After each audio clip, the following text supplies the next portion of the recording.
ఇక మేషరాశి విషయానికి వచ్చినట్లయితే మేషరాశికి రాశి నుంచి పంచమ స్థానంలో రాహు, ఏకాదశ స్థానంలో కేతువు, వీళ్ళు స్థిరంగా సంవత్సరం మొత్తం అక్కడే ఉంటున్నారు. 8వ నెల వరకు శని మరియు కుజులు వృశ్చిక రాశిలో ఉండి వక్రించడం జరుగుతుంది.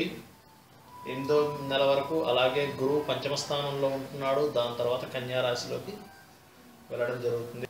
అయితే ముఖ్యంగా రాహుకేతువులు తీసుకున్నట్లయితే పంచమ స్థానము అంటే సంతాన స్థానంలో రాహు సంచారం జరుగుతుంది. కాబట్టి మేషరాశి వాళ్ళు గర్భవతులు ఉన్నట్లయితే సంతానం కోసం ప్లాన్ చేసుకునే వాళ్ళు కానీ ఐవీఎస్ ఇలాంటివి ప్లాన్ చేసుకునే వాళ్ళు ఏంటంటే ముఖ్యంగా అధిక జాగ్రత్తలు తీసుకోవాలి. రెండవది 11వ స్థానం కేతువు వల్ల మంచి లాభాలు వస్తాయి. అంటే వ్యాపారాల్లో ఎలాంటి వ్యాపారాలు, వైర్లు, కేబుల్స్, అట్లాగే గొట్టాలు, ఇలాంటి వ్యాపారాలు, ఆధ్యాత్మిక సంబంధమైనటువంటి వ్యాపారాల వాళ్ళకి చాలా చక్కగా కలిసి వస్తుంది.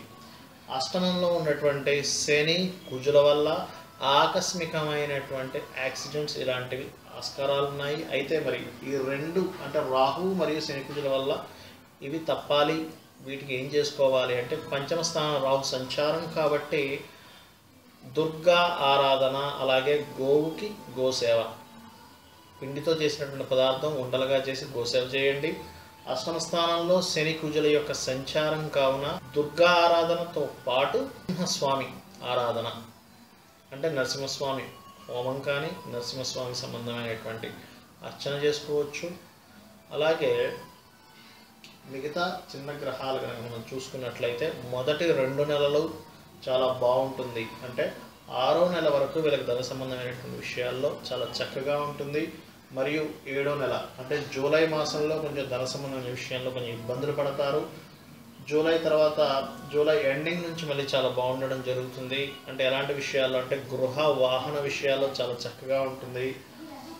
జూలై ఆగస్టు సంతాన విషయంలో చాలా బాగుండడం, హైయర్ ఎడ్యుకేషన్స్, అలాగే జూలైలో ఎడ్యుకేషన్ చేసేటువంటి పిల్లలకి ఎడ్యుకేషన్ రీత్యా చాలా బాగుంటుంది. అయితే గర్భవతులు మాత్రం ముఖ్యంగా 9వ నెల మిడిల్ నుంచి 10వ నెల మిడిల్ వరకు కొంచెం అధిక జాగ్రత్తలు తీసుకోవాలి.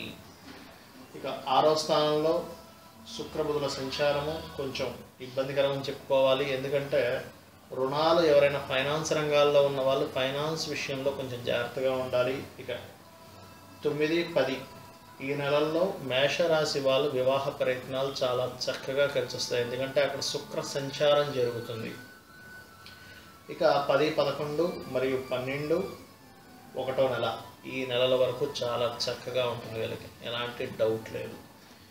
అయితే మేషరాశి వాళ్ళకి వక్రించినటువంటి శని కుజులు కొంచెం సప్తమ స్థానాన్ని కూడా టచ్ చేస్తున్నాయి. కాబట్టి 8వ నెల వరకు అంటే 4 నుంచి 8వ నెల వరకు అంటే ఏప్రిల్ నుంచి ఆగస్టు వరకు పార్ట్నర్స్ విషయంలో కొంచెం వివాదాలు వచ్చేటువంటి ఆస్కారాలు ఉన్నాయి.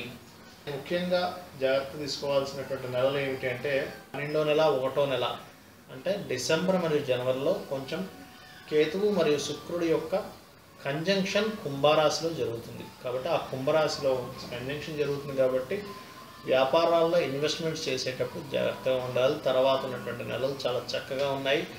వీళ్ళు చేసుకోవాల్సినటువంటి ఆరాధనలు, రాహు సంబంధమైనటువంటి జపం కూడా చేయించుకుంటే చాలా మంచిది. దాని తర్వాత 8వ నెల దాటిన తర్వాత గురువుకి గ్రహ సంబంధమైనటువంటి జపాలు మరియు శనగలు దానం ఇవ్వాలి.